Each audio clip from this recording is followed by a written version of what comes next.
बिस्मिल्लाहिर्रहमानिर्रहीम। नौ ټولو درنو مشرانو ته علما او قاري صاحبان او ټولو ځوانانو ته او د خپلې د علاقې مینانوکو خلکو ته د مینې نه سلام پیش کوم. السلام علیکم ورحمت الله وبرکاتہ.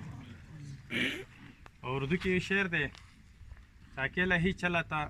جانب منزل، لوگ آتے گئے کاروان بنتا گئے.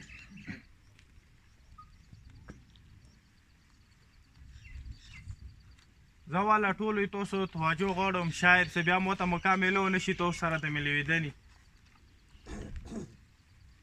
ټولو توجه سره دې دپاره هم غواړم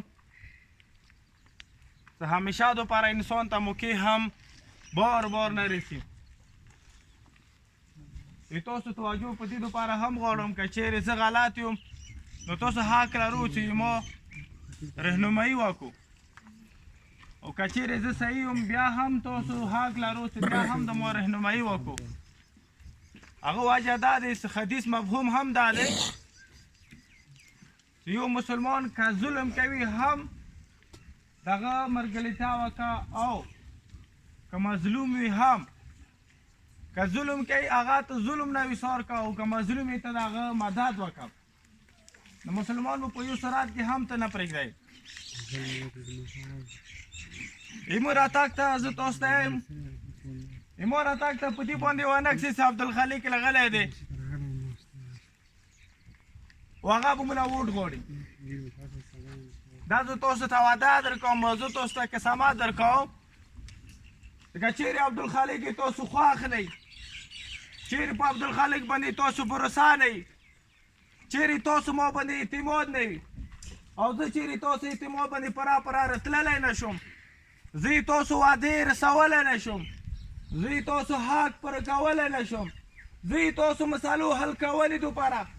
زه په خپل زړه کې جذبه نه شو لرلی، او تاسو په دې باندې باور لرلی شو چې عبدالخالق دې شي کې ناکام رسي، نو تاسو حق لرو، دا یې تاسو ذمهواره دی، دا یې تاسو فرض دی چې په یو سرعت کې هم عبدالخالق غوندې سړی سپورټ نه کړو. تو مسالې ما ته هم معلوم دي، تو مسالې تا ته هم معلوم دي، او کورونه مو د مسالو نه ډاک دي، علاقې مو د مسالو نه ډاکې دي، ځوانان مو د مسالو سره مخامخ دي، سپین ږیري مو د مسالو سره مخ کې، زنانه مو د مسالو سره مخامخ دي، علاقه مو د مسالو سره مخه دی. یوه داسې مساله شته نه چې زه وایم چې دغه د مو علاقې کې دي کمایش دی، داسې یو ماحول نه دی جوړ اوسه پرې مو دپاره چې مو وایي چې دې ماحول کې مو خلکو ژوند ښه تېر کړی دی، داسې چوک راغلی ده چې هغه مو ته داسې ماحول مهیا کړی وي چې تاسو دوکدار کې زه شریک سړی یم، داسې چا مو ته فکر نه دی لرلی. د دې وجې نه زه نن تاسو ته بیا یم د عبدالخالق خبرې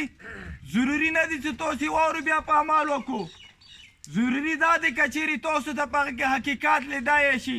تاسو ته هغه کې حقیقت محسوسېدلی شي، بیا ته حق لرئ چې هغه خبره ته بل ته ورسوې. ایمو ملګري کومه خبره وکړه،